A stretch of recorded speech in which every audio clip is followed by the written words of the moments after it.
नाम से ही सब होता है। यही तो प्रभु के नाम की महिमा है। परंतु नाम में ऐसी आसक्ति हो जानी चाहिए कि हर समय नाम चले। ये आसक्ति नाम जापक संतों के संग से होती है। भजन न होई संग बिनु, बिल्कुल अक्षरशः ध्रुवदास जी कह रहे हैं, भजन न होई संग बिन, और भजन बिना नहीं प्रेम, और छिन्ह्यू भजन न छाड़िए, धरिए या ध्रुव नेम। सेवक वाणी, प्रेम मूल यह नाम है, प्रेमी रसिक जपत यह नाम, प्रेम मगन निज बन विश्राम, श्री हरिवंश जहां रहा है। प्रेम का मूल नाम है। जब हम इतना महत्व कर लेते हैं कि नाम से बढ़कर कोई साधन नहीं है। एक कितनी बार सुना गया, पर कहीं बैठ पा रहा है ये? बस हमारा एक ही काम है, नाम उच्चारण करना, नाम नाम नाम। संसार की आसक्ति को भस्म करके, समस्त पाप और पाप प्रवृत्ति को भस्म करके प्रभु में प्रेम करा देता है नाम। जब तक संसार की आसक्ति है तब तक निरंतर नाम नहीं चल सकता, भगवत प्रेम नहीं हो सकता। तो ये नाम ही जब निरंतर चलने लगता है तो संसार की आसक्ति भस्म कर देता है सदा सर्वदा। फिर कुछ समय बाद अपने आप नाम चलने लगता है।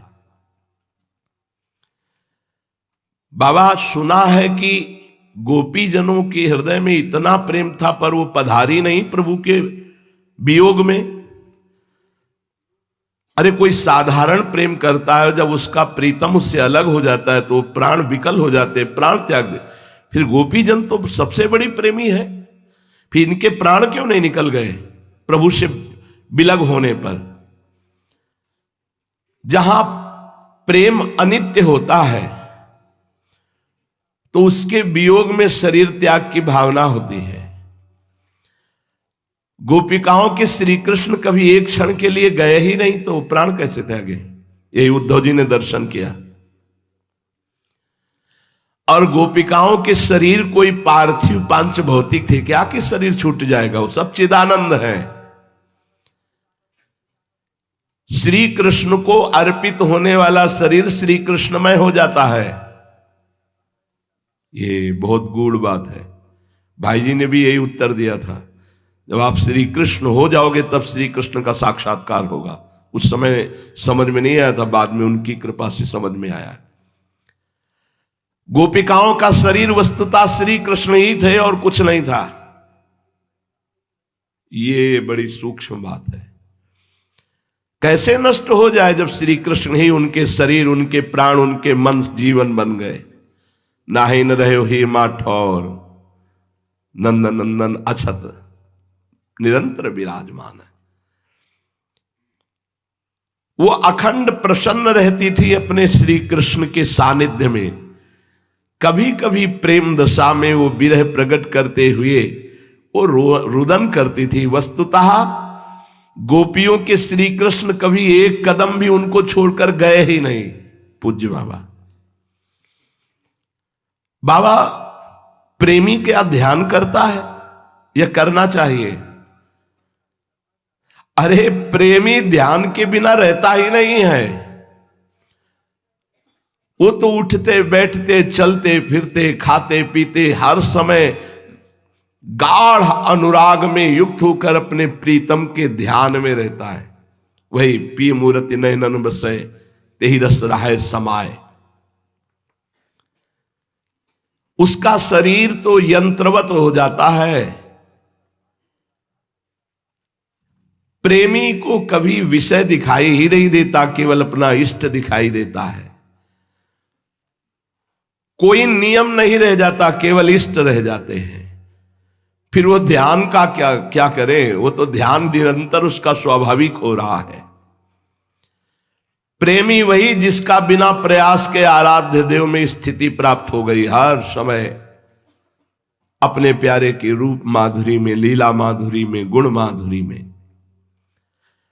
बाबा क्या भक्ति और प्रेम में अंतर है? जब तक उपासक रहता है और उपासना होती तब तक भक्त है। जब अपनी याद भूलकर केवल अपना आराध्य देव रहता है तब उसे प्रेम कहते हैं। ये होती तदाकार वृत्ति। जब तक तदाकार वृत्ति नहीं होती, मैं और प्रभु है, मैं प्रभु का दास हूं, प्रभु मेरे स्वामी, मैं उनकी आराधना करता हूं, तब तक भक्त है। और जब तदाकार वृत्ति हो गई, स्वयं को भूल गया, केवल आराध्य देव, तब उसे प्रेम कहते हैं। देख लो, उपासक को बड़ा आनंद का अनुभव होता है और कभी आनंद का अनुभव नहीं होता है। इसका क्या कारण होता है? कभी आनंद का अनुभव होता है, कभी आनंद का अनुभव नहीं होता। इसका कारण है निरंतर चिंतन ना हो पाना। जब तक तुम्हारा और कोई चिंतन होगा तब तक आनंद बाधित होता रहेगा। इसलिए इष्टाकार वृत्ति, इष्ट आसक्त संतों का संग, इष्ट की महिमा का गुणानुवाद, इष्ट की महिमा का श्रवण, साधु दर्शन, साधु सेवा, गुरु सेवा, ये आराध्य देव में आसक्ति पैदा कर देगी। इष्टाकार वृत्ति, इष्ट से रंगे हुए प्रेम वाले संतों का संग, गुणानुवाद करना, गुणानुवाद श्रवण करना, साधु दर्शन, साधु सेवा, गुरु सेवा, इसी से इष्ट में आसक्ति हो जाती है, तन्मयता हो जाती है। कोई भी विषय दुख कितना भी भयानक आवे, पर तुम्हें इष्ट में सुख की अनुभूति हो और भगवत विस्मरण ना हो तो समझो कि अब हमारी उपासना परिपक्व हो रही है। पक्का कोई भी दुख ऐसा नहीं है जो भगवत विस्मरण करा सके। एक भी वृत्ति तुम्हारी दुखद परिस्थिति में किसी और की ओर नहीं जानी चाहिए। देखो, यदि सुख में सुमिरन नहीं किया है तो दुख में सुमिरन नहीं कर पाओगे, क्योंकि पीड़ा जहां होती, परेशानी जहां होती, मन वहां आकर्षित होता है। और जब आपने अभ्यास कर लिया है तो इससे कोई फर्क नहीं पड़ता। सड़ जाए शरीर तो फर्क नहीं पड़ता, इसका प्रारब्ध है। ये बहुत आनंद का विषय मान लीजिए। बिना अध्यात्म के चाहे तुम जितने रुपया पैसा भोग सामग्री एकत्रित कर लो, आनंद नहीं है, शांति नहीं, मान लीजिए। प्रेमी के सामने कभी माया टिकती ही नहीं है, उसको विचार करने की जरूरत ही नहीं है। प्रेमी को प्रारब्ध परास्त नहीं कर सकता है। प्रेमी के सामने जाने से मुक्ति भयभीत हो जाती है, क्योंकि रूप गोस्वामी ने कहा पिशाचिनी, महाप्रभु कहते विभेमी कैवल्यता, तो मुक्ति भी डरती है प्रेमी से। नहीं नहीं, ये हमारा आदर नहीं करेंगे। उपास्य देव को निरंतर सामने देखते रहना ये प्रेमी का स्वभाव होता है। प्रेम में कभी पूर्णिमा नहीं होती, इसलिए सदैव नवीन नवीन अपने उपास्य देव लगते हैं। प्रेम जितना बढ़ेगा उपासक में उतनी कमी दिखाई देगी अपने अंदर प्रेम की। ये प्रेम का लक्षण है। भजनानंदी को कभी ऐसा अनुभव नहीं होता कि बहुत भजन कर लिया। जितना भजन होता है उसके बाद भूख जो बढ़ती भजन की, वो चैन नहीं लेने देती। रात दिन प्रभु में लगने पर भी ऐसा लगता है जीवन का क्या। देखो ना, अमुक महापुरुष कैसे भजन करते थे, अमुक कितना रोते थे, अमुक कैसे लीला में प्रेम, हमारा जीवन क्या है, वो ऐसे देखता है। प्रेम भजन जितना बढ़ेगा उतनी ही कमी अपने में दिखाई देगी। यदि ऐसा लगने लगे कि मैं प्रेमी हो गया हूं तो समझना चाहिए कि अभिमान जागृत हो गया, प्रेम नहीं। प्रभु से प्रेम होने पर घर में वो रहता हुआ विरक्त रहता है। प्रभु से प्रेम नहीं तो विरक्त होकर के भी वो घर वाले जैसा ही रहता है। इसलिए खास बात प्रेम है। प्रेमी सदैव एकांत में रहता है, चाहे सभा में ही क्यों न बैठा हो। एकांत अपने प्रभु में।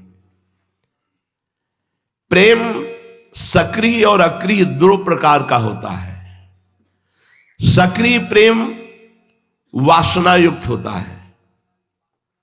जैसे कोई आरती कर रहा है, पूजा कर रहा है, ठाकुर जी का श्रृंगार कर रहा है, सब कर रहा है, ये आपको दिखाई दे रहा है कि वो भगवत प्रेमी है, तभी तो सेवा कर रहा है। पर वो अपनी वासना लिए कर रहा है कि मुझे ये मिल जाए, मान मिल जाए, प्रतिष्ठा मिल जाए, सिद्धि मिल जाए, रुपया मिल जाए, ये मिल जाए। ये प्रेम ज्यादा प्रशंसनीय नहीं। ठीक है, प्रभु से चाहता है, ठीक है, लेकिन वास्तविक प्रेम होता है निष्क्रिय। वो कुछ नहीं करता। आराध्य देव कराते हैं उससे, वो अनुभव करता मैं कुछ नहीं कर रहा। ये साक्षात आराध्य देव के स्वरूप हो जाता है वो उपासक जो निष्क्रिय होता है, कुछ नहीं करता। आपसे पूछा जाए कि आप क्या करते हैं, आपकी साधना क्या है, तो जो श्री जी करा रही हैं वो हो रहा है। नहीं, आप इतने तो वो उठा रहे हैं, इतने बजे उठ रहे हैं, वो ऐसे चला रहे हैं, वो चल रहे हैं, हम तो कुछ नहीं कर रहे, हम में करने की सामर्थ्य नहीं, निष्क्रिय। अपने आराध्य देव से प्रेम किया है, कुछ चाहने के लिए नहीं, कुछ पाने के लिए नहीं, कुछ मिटाने के लिए नहीं।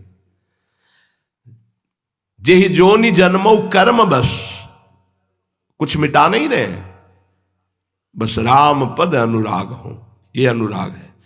आपको लगता है ना कि हमारे कर्म बिगड़ गए हैं, तो यत्र यत्र मम जन्म कर्म भी नारके परमे पदे थवा, चाहे नरक भेज देना, चाहे परम पद, हम आपसे मिटाना नहीं चाहते, आपको चाहते हैं, आपसे प्यार करते हैं। आपकी भगवत्ता से प्यार नहीं करते, आपसे प्यार करते हैं। तो क्या चाहते हो, जहां भी जन्मो बस आपके प्यार में रोता रहूं, आपकी ये महामाधुर्यमयी जोड़ी सदैव हमारे नेत्रों के सामने रहे, बस। ये प्रेम, ये प्रेम बिरले के हृदय, तभी देवर्षि नारद जी भी कह रहे हैं, किसी बिरले के हृदय में प्रेम प्रकाशित होता है।